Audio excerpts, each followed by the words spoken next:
Assalamualaikum warahmatullahi wabarakatuh.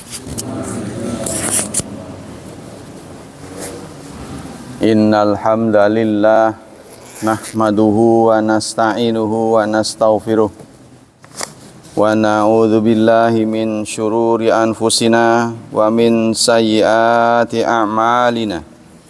May yahdihillahu fala mudhillalah wa may yudlil fala hadiyalah. Asyhadu an la ilaha illallah wa asyhadu anna Muhammadan abduhu wa rasuluh la nabiyya ba'dah. Allahumma salli wa sallim ala nabiyyina Muhammad sallallahu alaihi wasallam wa ala alihi wa sahbihi wa man sara ala nahjihi ila yaumiddin. Amma ba'd. Ayo ikhwah, kita lanjutkan kajian tafsir. Kali ini ayat berapa? 31. A'udzu billahi minasyaitonir rajim. Bismillahirrahmanirrahim. Wa kulu washrabu wa la tusrifu innahu la yuhibbul musrifin. Dan makanlah dan minumlah wala tusrifu, namun jangan melampaui batas. Innahu, sesungguhnya Allah, la yuhibbu, tidak suka, al musrifin, terhadap orang-orang yang melampaui batas. Apa yang disebut dengan tusrifu? Israf. Israf itu tazawujul had fi kulli fi'lin yaf'aluhul insan, setiap perbuatan yang melampaui batas. Kalau makan tuh namanya, sini disebut dengan kemlakaran. Kemlakaran saja, kata bahasa anunya pegah gitu, sampai susah napas saking kenyangnya. Apalagi makanannya gratis, enak pisan. Wah udah, ya nggak kira-kira tuh. Susah berdiri tuh kalau duduk. Wa in kana dzalika fil infaq asyhar, meskipun dalam urusan yang baik, contohnya infak. Jadi melampaui batas dalam berinfak sehingga buat diri sendiri sampai habis. Ya tidak disarankan. Buat sendiri aja nggak ada, dia kasih ke semua orang. Nah, semuanya buat orang lain. Wa yaqala taratan i'tibaran bil qadar wa bil kaifiyah. Nah, kadang-kadang melampaui batas ini dilihat dari sisi jumlahnya. Jumlahnya melampaui batas. Yang namanya melampaui batas itu apanya? Jumlahnya, ada caranya. Ya, walaupun tujuannya baik, kalau caranya salah, itu bisa sama dengan salah. Tujuannya baik, ya, tapi kalau bukan pada tempatnya, salah. Ya, salah satunya adalah mengkritik orang. Jangan di depannya. Kalau sampai dilontarkan itu, akan membuat dia kehormatannya turun. Gitu. Nah, itu jangan, ya lebih baik nyingkir, itu caranya. Kalau tokmol itu,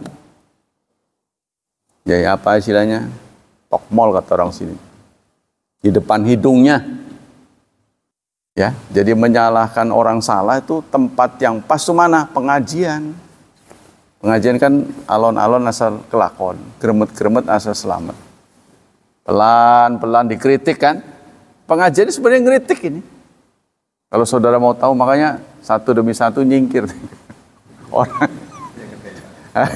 yang kena. Jadi serba salah, harus memilih materi itu. Yang utang, membahas utang,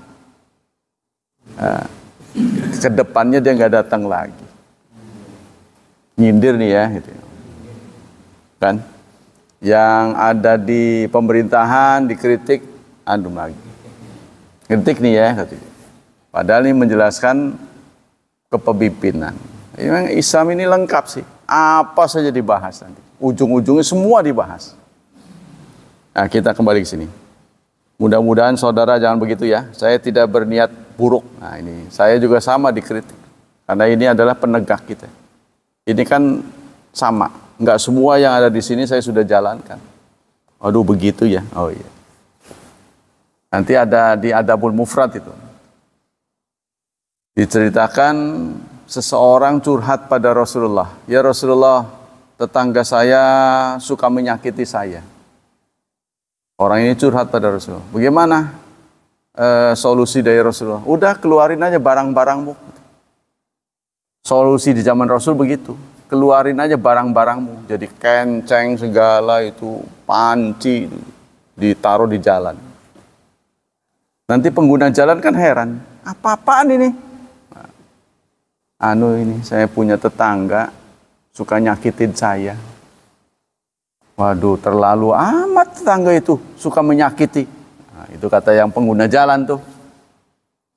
Nah, karena terlalu banyak pengguna jalan yang ngomong begitu, orang ini tetangga yang ya disebut menyakiti ini datang pada Rasulullah curhat.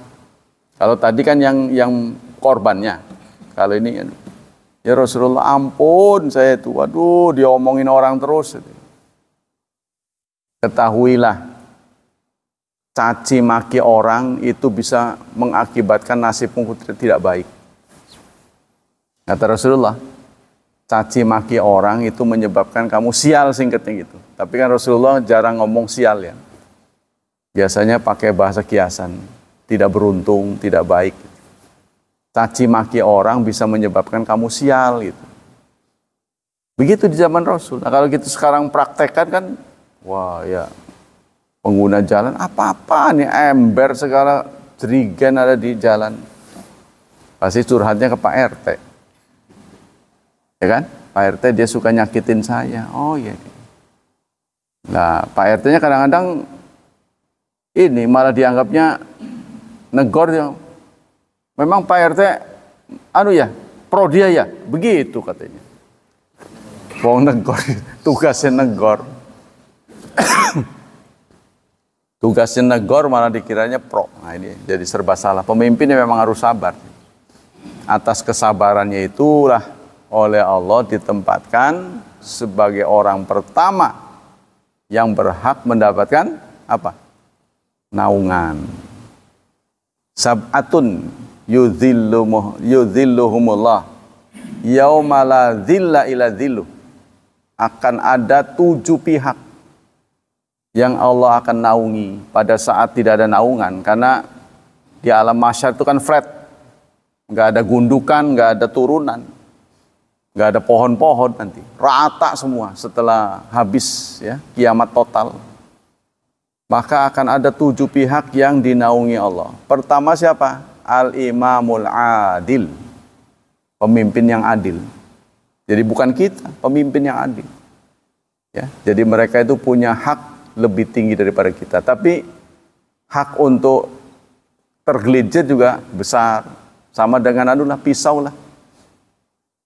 Orang pemegang pisau itu kan, pemegang alat, pasti kan dia hidupnya lebih gampang kan. Alat yang paling canggih sekarang itu kan ATM. Asal ada isinya. Ya kan? Nah itu ATM bisa menyelesaikan banyak masalah. Kalau nggak ada isinya mah ya buat apa? Kita lanjutkan. Bagaimana pendapat Asy-Syaukani? Asy-Syaukani ini pengarang dari Nailul Autar. Pengarang Nailul Autar. Nailul Autar ini sarah dari Subulus Salam apa ya? Nailul Autar. Ya, itu. Asy-Syaukani punya tafsir namanya Fathul Qadir. Tapi banyak orang mengira Asy-Syaukani ini katanya Syiah. Syiah itu kan. Sehingga orang menghindar.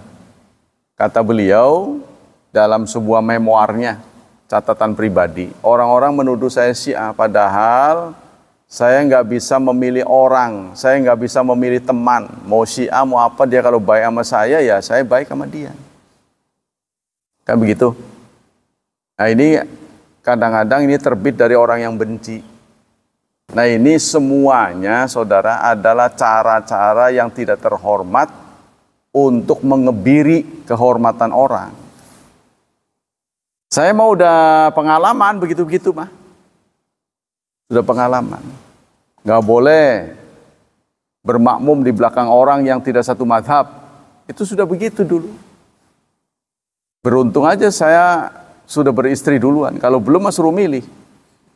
Suruh milih anggotanya sendiri. Di luar anggota nggak boleh. Nah, kan kepikiran sama saya. Orang itu salahnya apa sehingga saya harus memusuhi mereka. Ini mikir nah itu dari orang. Jangan terlalu banyak musuh. Musuh yang ada aja belum tentu menang kita.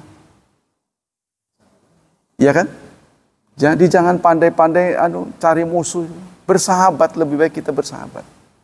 Kapan mau futuhnya kalau begini nih? Kapan mau futuhnya? Orang Islam dengan orang Islam kerah mulu. Berantem cuma beda ya sedikit doang. Ya biarin aja. Nah, kita kembali sini. Amar Allah Subhanahu wa taala bil akli wasyurbi. Allah menyuruh hambanya tentang makan dan minum.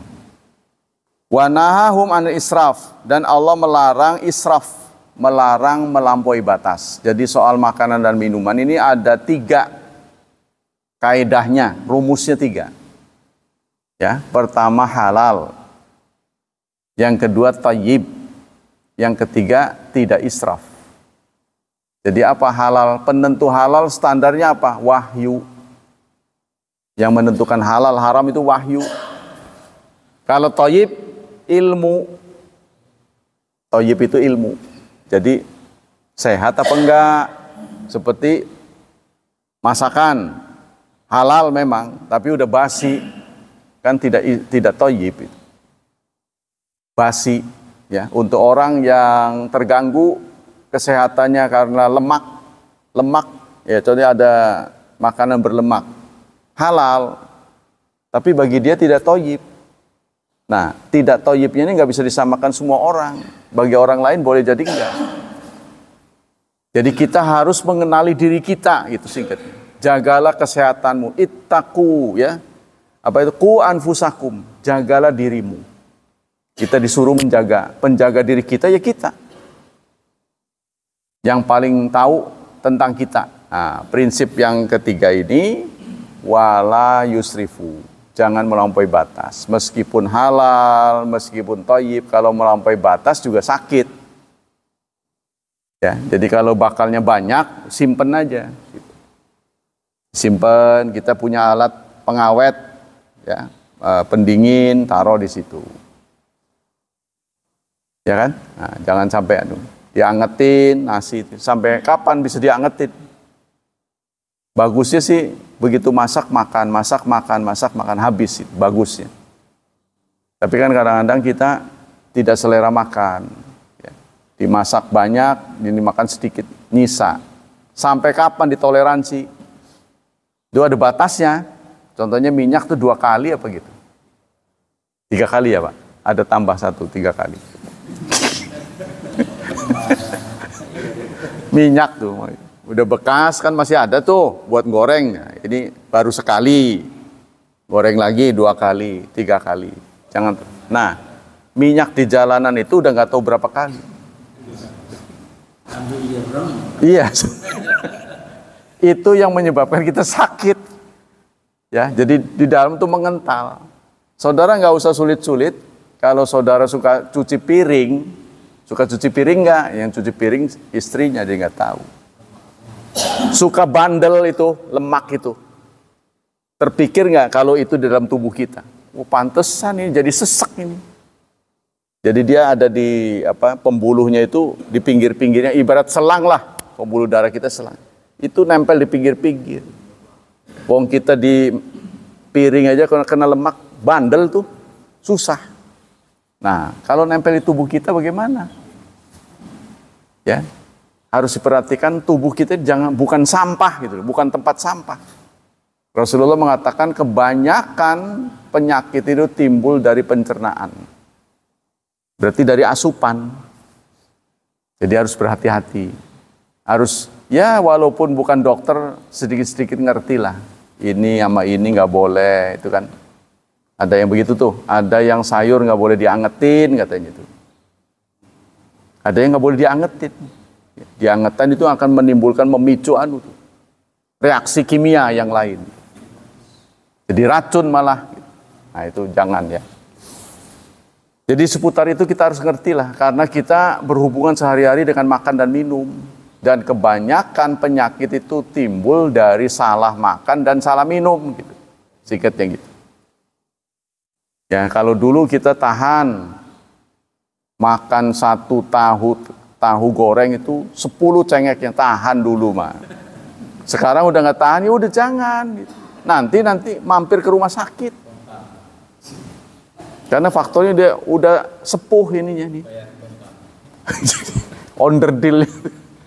Udah nggak seperti dulu. Ya, jadi harus perhatikan itu. Yang susah nanti kita sendiri. Wa tariku bil marah qatil nafsi. Fala zuhda fi tarkimat amwal amasyrab. Tidak ada zuhud dalam meninggalkan makan dan minum. Dalam Islam tidak diharuskan kita menghindari makan dan minum. Bertapa lah singkatnya. Tidak ada ajaran bertapa. Jadi berusaha menghindari makan dan minum. Diet ya, diet yang keterlaluan. Sampai akhirnya sakit. Jangan itu. Nah diet yang saudara-saudara usahakan perut kita ini kempes. Perut kita ini kempes usahakan. Karena di sini ada onderdil.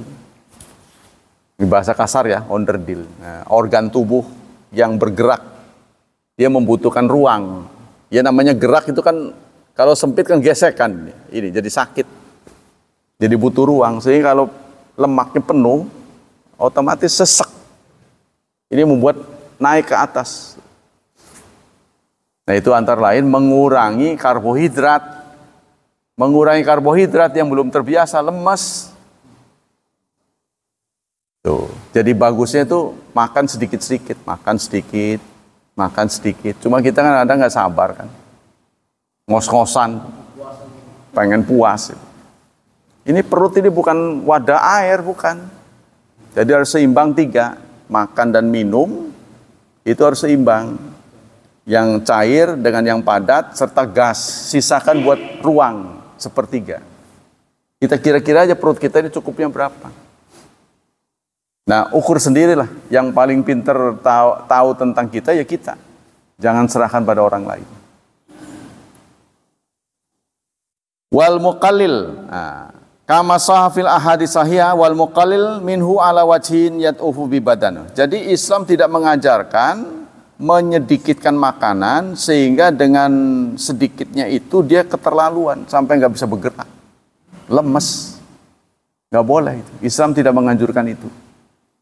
Wa yajizu anil qiyam bima yajibu alil qiyam, sehingga tidak bisa sholat berdiri aja gemeteran. Keterlaluan itu mah. Min ta'atin aw sa'in ala nafsi ala mayaul. Begitu juga kepada keluarganya. Super irit. Kunci mah dibawa kemana-mana itu. Makan mah irit, mobil nggak punya, kendaraan nggak punya. Gendeng itu. Ya kan? Mukhalifun lima amarallah. Ini bertentangan dengan apa yang Allah suruh. Ya. Jadi kita harus makan itu kaidahnya 3 yang halal. Halal menurut wahyu, thayyib menurut ilmu. Yang ketiga jangan melampaui batas. Mentang-mentang halal, mentang-mentang thayyib, nggak ada ukuran. Ya, jadi kalau mau makan banyak dikredit, nanti lagi. Apa saja yang keterlaluan itu akan membuat tubuh kita tidak sehat. Makan jeruk keterlaluan, mencret, kurang, seret keluarnya, begitu. Jadi harus diatur lah. Wal musrif fi infaqihi ala wajhillah yaf'alu ila ala safa wa tabdzir mukhalifun. Begitu juga kalau terlaluan namanya tabdzir. Ya. Contohnya kita mengambil makanan, meskipun itu kundangan, makanan punya orang, kira-kira yang bakal masuk ke perut lah yang saudara ambil. Jadi jangan sampai diambil bakal nggak dimakan gitu. Jangan kebiasaan menyisakan makanan, singkatnya. Kan? Ini kan ada kebiasaan nih. Saya lihat di restoran-restoran tuh pasti nyisa gitu. Kalau dalam Islam tuh sampai dilamoti. Gini.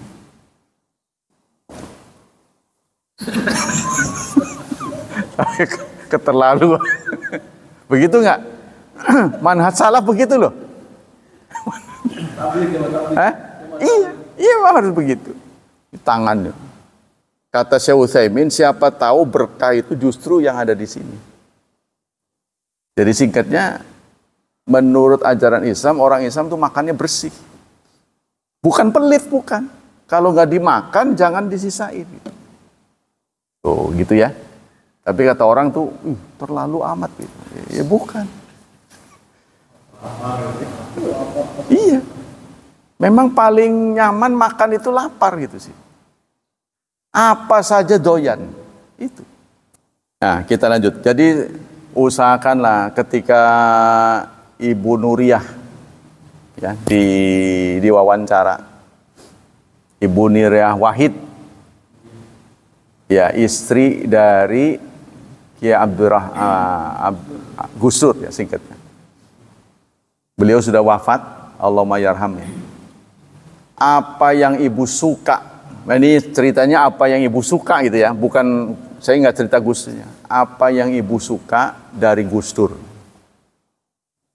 Dari sisi istri ya, bukan dari sisi sebagai ibu negara, bukan.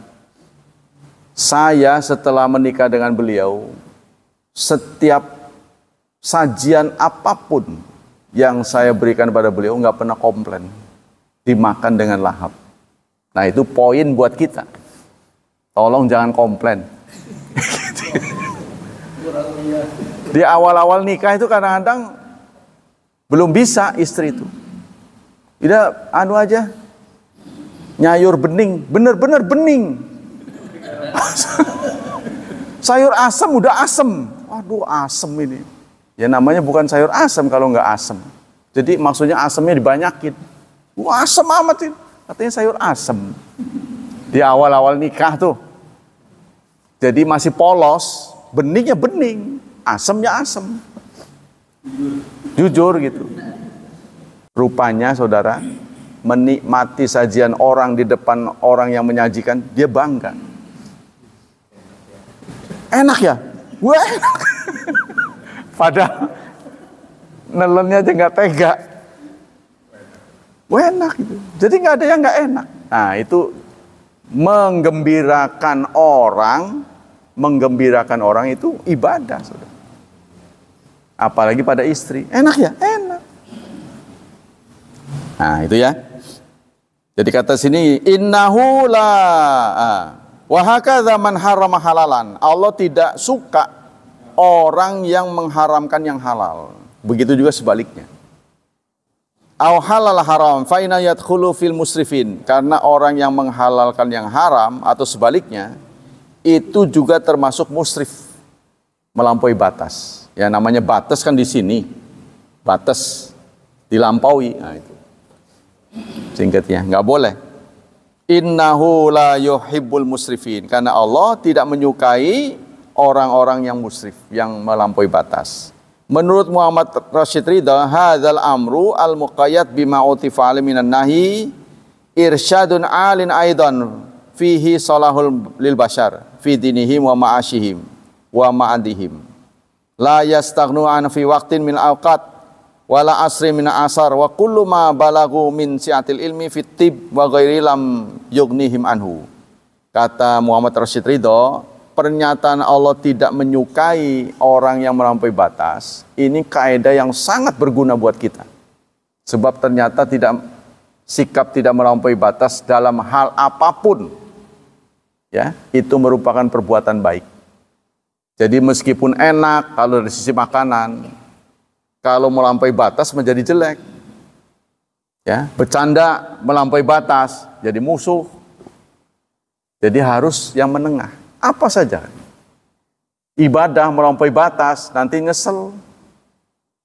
Lama-lama kapok malah. Ya, anak muda kan juga begitu. Biasanya darah muda kan, melihat ketimpangan di sana sini, nggak sabar dia. Nanti akhirnya nyesel. Nah, kata beliau begitu, wa kullu ma balaghu min si'atil ilmi fit tibi wa ghairi lam yughni anhu. Orang-orang yang mengerti, yang berilmu, ini sangat memandang kaidah ini sangat berarti. Bal huwa yughni muhtadi bihi fi amri wa nahi an ma'azami wasati bi hifdisiha. Kalau orang mengerti bahwa dia tidak boleh melampaui batas, pasti dia akan sedikit belajar ilmu kesehatan. Dia harus ngerti ilmu kesehatan. Sebab dengan ilmu kesehatanlah dia bisa memaknai makna thayyib tadi. Jadi halal haram itu kaitan dengan wahyu. Thayyib ilmu. Jadi kita tidak bisa menghindari ilmu nutrisi. Nah, kita harus sedikit-sedikit baca yang bagus yang mana, kan? Zaman dulu kan, zaman COVID itu, kan saya sudah beri nasihat. COVID jangan lupa 2 hal, toge sama cengek. Cengek di dalamnya ada vitamin C, toge vitamin D. Itu jangan pernah lepas. Ya, 2 barang ini murah. Gak usah disambel lah, langsung di anu aja. Ya, dilalap cengek yang merah itu vitamin C-nya tinggi. Daripada Anda beli vitamin C, itu sudah berbagai olahan. Itu yang masih asli. Ya. Ya, alhamdulillah selamat kan?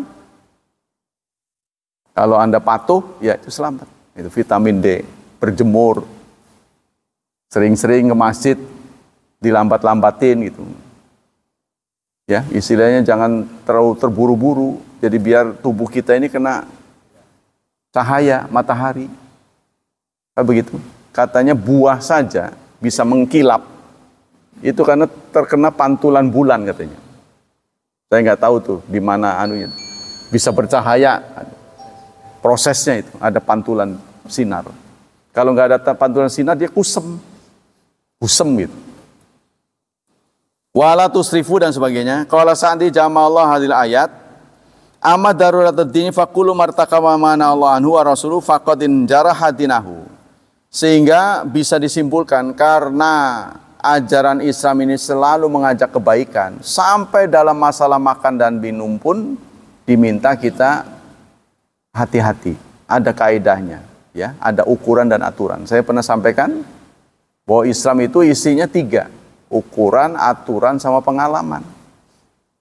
Terserah Anda mau menjalankan apa enggak. Toh kalau menjalankan yang untung Anda sendiri. Kalau Anda tidak menjalankan yang rugi Anda sendiri. Negara Indonesia belum sepakat menerima Islam secara utuh.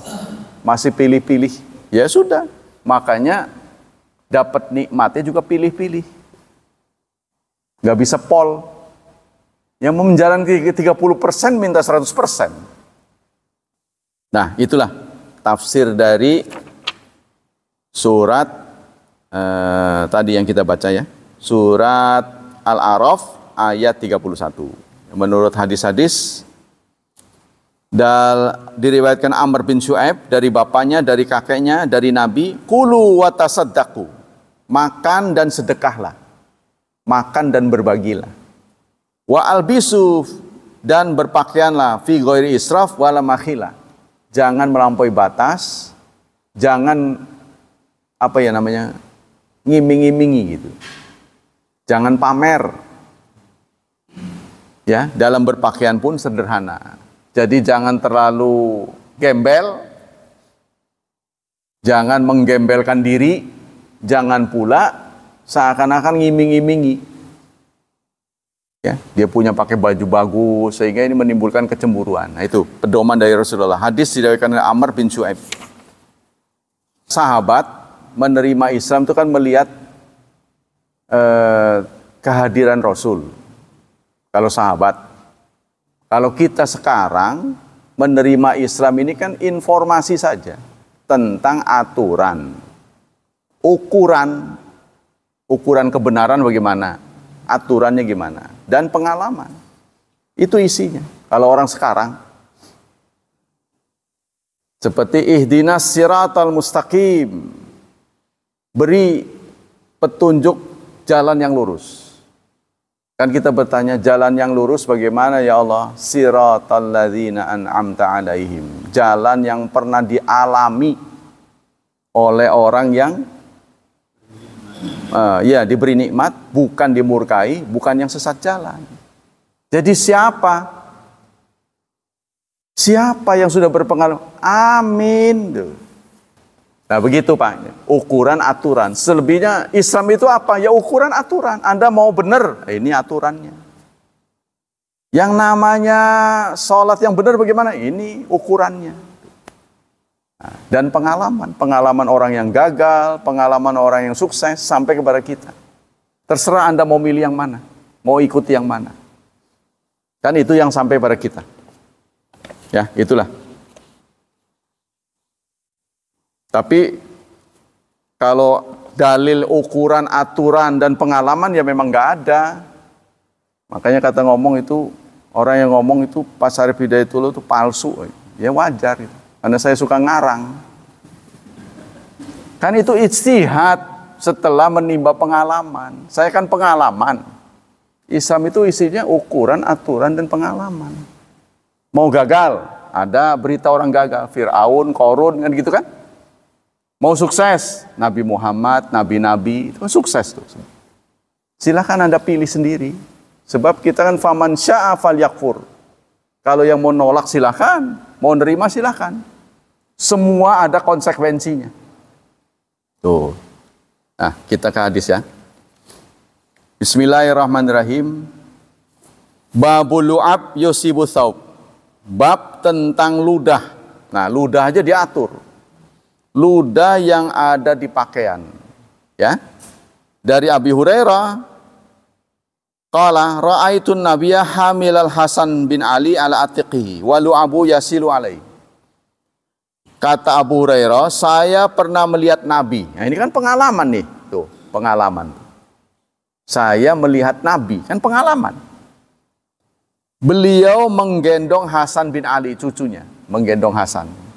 Sementara ludah si Hasan, ini cucunya nih, netes ke bajunya, baju beliau. Dan beliau tidak membersihkannya. Ngiler. Nah, pengalaman seperti ini dipotretkan oleh Abu Hurairah menjadi dasar hukum. Diceritain ke kita. Lalu dia berkesimpulan bahwa ludah itu tidak najis. Wong buktinya Rasulullah diam aja. Nah, diam kan belum tuh. Ya diam kita. Kalau diam Rasulullah. Kalau kita kan apa baik menang. Kan.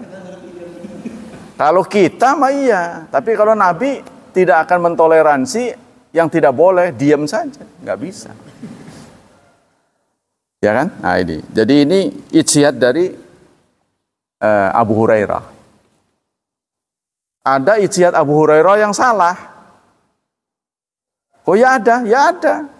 Jadi pernah Rasulullah mengatakan, kelak kan ada sahabat yang bertanya, ya Rasulullah kalau kami kangen sekarang nih, biasanya saya meninggalkan semua kegiatan.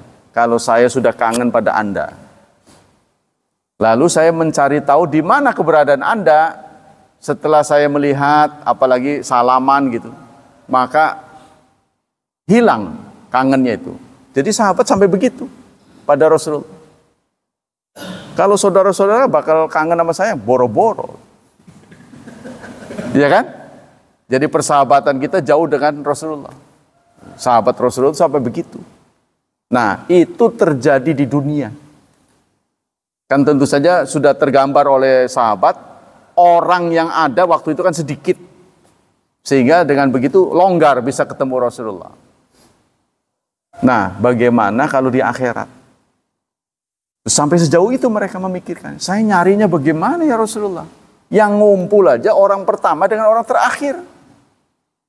Nah, kita pikirin aja, pernah nggak Anda dalam kegiatan yang rame-rame itu? Nyari orang, kemana itu Pak Hilman, kemana itu? Itu baru sedikit. Bagaimana kata istilah orang Bojonegara? Wong sejagat kerat ngumpul. Sejagat kerat. Orang dari orang pertama sampai terakhir nggak tahu berapa M ya, yang sudah meninggal kan nanti dihidupkan lagi. Nyarinya bagaimana? Nah itu sahabat tuh. Nah, terus kita bagaimana? Wong kenal aja belum pernah. Ngelihatnya nggak pernah. Cuma gambar-gambar aja kata Ustadz rambutnya begini. Kalau berdiri begini itu kan dari Ustadz. Wong yang ngomong aja nggak pernah lihat. Ya kan? Yang ngomong kan sama dari buku juga. Dan nanti kalau pas-pasan di jalan, di sana itu. Gimana? Mau salimnya bagaimana? Oh Anda ini Nabi saya ya. Aduh terharu sekali saya. Contohnya begitu. Bagaimana? Nah, kalau mau ketemu saya ada di 3 tempat. Pertama di Mizan, di Sirat, sama di Haud Telaga. Sekarang iya, kita ke situ. Jangan-jangan diusir saya. Itu kan? Bagaimana Anda mengenali kami? Nah, gantian dia. Kita udah datang ke rumahnya. Ya? Ya Pak Hilman sekarang nggak jadi apa-apa. Nanti kalau jadi gubernur, apa yang masih kenal saya? Contohnya gitu kan? Memang saya tahu rumahnya di situ. Rumahnya di situ saya tahu, tapi ya kalau saya datang apa ya dikenali? Silahkan masuk apa begitu? Bagaimana engkau mengenali kami? Itu. Lalu Rasulullah menjawab, aku mengenalimu dari tubuhmu yang bersinar.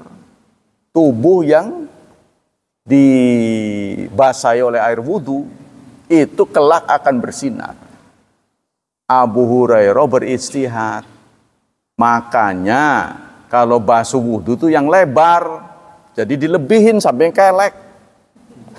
Abu Hurairah, iya biar sinarnya, dia kepikirannya begitu. Terus kalau membasuh kaki sampai dengkul, ini para manhaj salaf nggak terima. Itu istihad Abu Hurairah.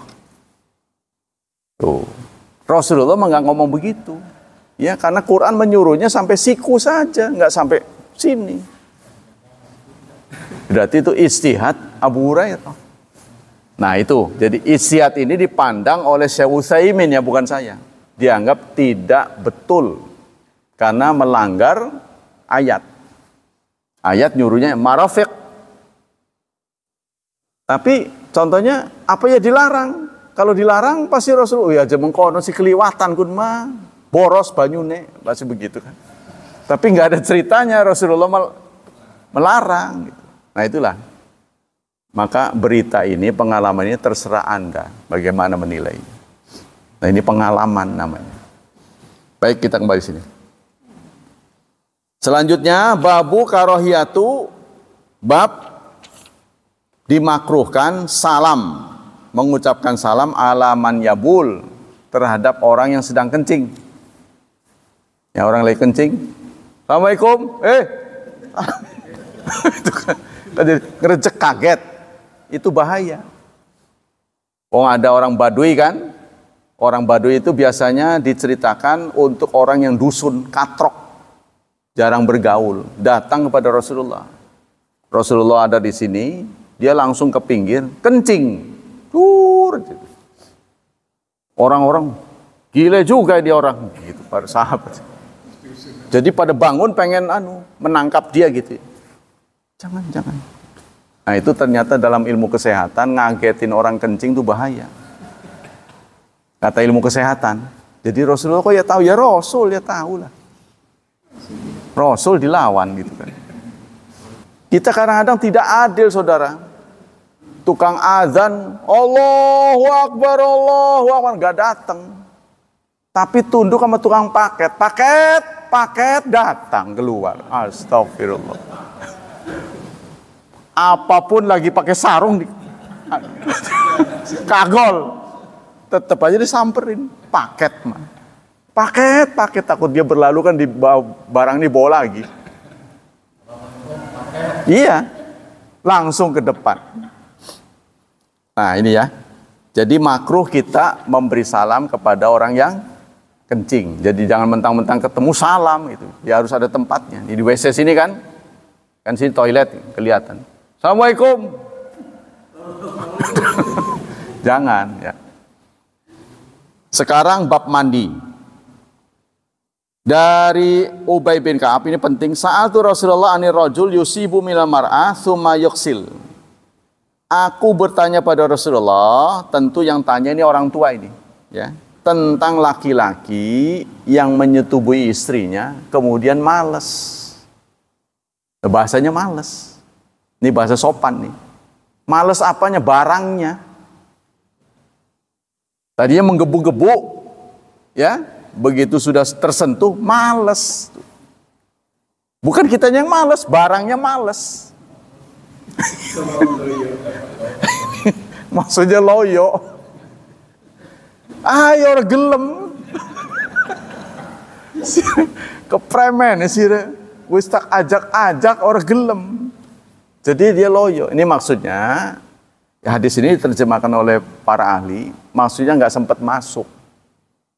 Tuh, nggak keluar, cairannya nggak keluar, males. Ya, bahasanya begitu tuh, bahasa yang santun ya. Jadi sudah diajak ke gerbangnya, males itu. Sume, ayo kepremen sih. Hatinya mah semangatnya 45. Tapi onderdilnya itu loh. Males. Apakah wajib mandi? Nah, itu. Ini pertanyaannya nih, ya. Kesimpulannya, wajib mandi nggak kalau cuma begitu mah gitu. Sudah ketemu. Ya, sudah bincang-bincang. Itu tapi nggak sepakat. Setelah orlah gitu. Nah, ini bagaimana? Nah, faqala yaghsilu ma'a sawbi mar'ah tsumma yatawadda wa yusalli. Dia mencuci apa yang tercemar, maksudnya tercecer ya. Kalau ada cairan dicuci, tsumma yatawadda wa yusalli. Dia wudu dan sholat. Tidak disebut mandi. Nah, ini menurut Bukhari. Jadi menurut Imam Bukhari, kalau pasangan itu bersenggama tapi tidak keluar, nggak wajib mandi. Ini menurut Imam Bukhari. Tapi menurut pengarang ini, Anda jangan terkecoh oleh hadis ini. Sebab masih ada hadis lain. Hadis lain mengatakan, apabila ada seorang suami datang kepada istrinya, kemudian dia menguasai 4 anggota tubuhnya, summa jahadaha, kemudian dia terekah, berkreasi, berinovasi, maka wajib mandi tanpa disebut itu keluar apa enggak keluar. Ya, singkatnya kalau sudah bertemu 2 alat khitan, sampai di sini mah dijelaskan lebih rinci. Khitan laki-laki itu kulupnya, kalau khitan perempuan itu anunya, atasnya. Jadi atas itu sebenarnya Allah membuat alat laki-laki sebenarnya. Jadi di kelamin perempuan itu sebenarnya ujungnya alat kelamin laki-laki yang nggak jadi. Tuh, ya. Jadi kalau itu ketemu, itu yang dimaksud khitan, dipotong tuh itunya. Kata orang barat itu mutilasi. Khitan laki-laki diterima dunia, tapi khitan perempuan nggak diterima. Itu mutilasi. Ya, sebab itu melanggar hak perempuan. Jadi perempuan itu kalau dihilangin itunya, nafsunya berkurang. Nafsunya berkurang. Kalau melampaui batas, dipapasnya itu melampaui batas, itu akan membuat dia dingin. Gak berasa, baal. Nah, ini makanya dunia teriak. Wah, itu jadi kalau dibiarkan gimana? Nggak dipotong, itu membuat agresif. Kata barat itu jauh lebih baik daripada tumpul. Kalau sampai tumpul, jadi kayak baal. Tahu kan baal kan? Nggak kerasa, kebal. Nah, itu zalim menurut orang barat. Maka solusinya adalah khitannya hati-hati itu, sesuai dengan ukurannya. Kalau laki-laki sih udah kelihatan. Nah, itu kalau 2 alat itu ketemu, ya, apapun yang terjadi pokoknya ketemu khitanani, maka wajib mandi.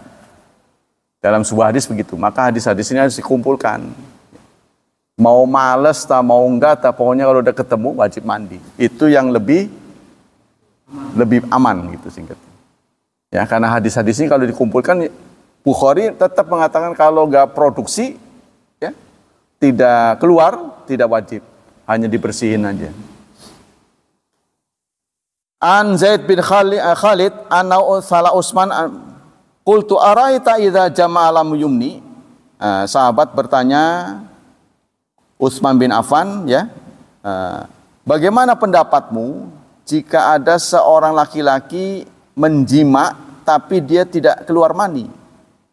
Utsman bin Affan menjawab, ya tawaddo, berwudu, tidak wajib mandi. Nah ini kalau dipegang secara ini begitu. Ya jangan ya, jadi ini jangan dipakai ini. Yang dipakai itu tadi yang hati-hati, wajib mandi. Sebab kalau nggak wajib mandi itu pun tidak bid'ah. Maksudnya nggak wajib mandi tapi saya mandi, boleh nggak? Ya boleh. Tapi kalau wajib mandi ternyata Anda nggak mandi, Anda belum, hadas besarnya belum hilang. Ingat cara hadas besar kita, nggak perlu wudu lagi. Karena sebelum kita mandi, cebok dulu, wudu dulu, ya, baru mandi. Nanti kalau nggak batal, sholat nggak perlu wudu lagi. Itu sunnah Rasulullah begitu. Ya, jadi kita caranya cebok dulu, terus wudu kecuali kaki, terus mandi. Mandi, setelah mandi terakhir meninggalkan WC, kakinya kita basuh. Kalau dalam proses mandi ini tidak ada yang membatalkan, kita sholat nggak perlu wudu lagi. Gitu, jadi nggak perlu wudu lagi untuk sholat. Ya, caranya begitu. Itu mandi yang masyru' yang dijalankan oleh Rasulullah. Jadi Rasulullah nggak pernah mandi sendiri, wudu sendiri. Dan asiknya mandi Rasulullah itu selalu bersama istrinya. Sampai rebutan air. Tangan kami, tanganku dan tangan Rasulullah saling bergantian nyibuk. Ya mungkin bisa saja Aisyah memandikan Rasul, Rasul memandikan Aisyah. Ya, jadi ini menunjukkan bahwa Rasulullah dalam berumah tangga itu mesra sekali. Jauh dari apa yang kita jalankan sehari-hari. Ya. Demikianlah kajian pagi ini. Yaitu kita harus tahu diri sebenarnya kepemilikan sih. Jalan itu jalan apa? Kan itu jalan umum. Kalau jalan itu menyangkut jalan RT, RW, maka harus ada kesepakatan RW. Jangan mentang-mentang jalan itu di depan kita berarti punya kita. Betul tidak? Jalan ini kan bukan punya kita, punya umum. Jangan mentang-mentang letaknya di depan kita berarti punya kita. Jadi untuk menempatkan ini apa pakai portal apa enggak harus seizin RT RW karena ini umum. Seharusnya begitu menurut saya. Ya, seharusnya. Jadi kalau itu jalan ini jangan dianggap jalan kita. Kita lakukan sekehendak kita. Jadi harus dimusyawarahkan dulu karena ini jalan umum. Ya, itu kata orang yang nggak suka gundukan, ya, kata dia ini menghambat. Ini akan membuat shock breakernya rusak. Dek gitu kan. Nah, tapi bagi orang yang suka gundukan, kalau nggak dibuat begini ngebut katanya. Anak saya nanti jadi korban. Ya, tinggal dibicarakan saja. Jangan main-main di jalanan gitu kan. Nah, itu paling jawaban. Jadi harus dibicarakan dengan musyawarah. Baik, demikianlah kajian pagi ini. Semoga kajian ini menambah wawasan kita dan Allah memberikan pahala yang berlipat untuk kita. Allah melindungi dan menyelamatkan kita dari wabah dan fitnah, dari syubhat dan syahwat. Dan teruntuk anak-anak kita, semoga Allah berkenan memudahkan hidup mereka, memberkahi mereka, serta mentakdirkan mereka menjadi hambanya yang saleh dan salihat. Subhanakallah wa bihamdik, asyhadu an la ilaha illa anta astaghfiruka wa atubu ilaik. Wassalamualaikum warahmatullahi wabarakatuh.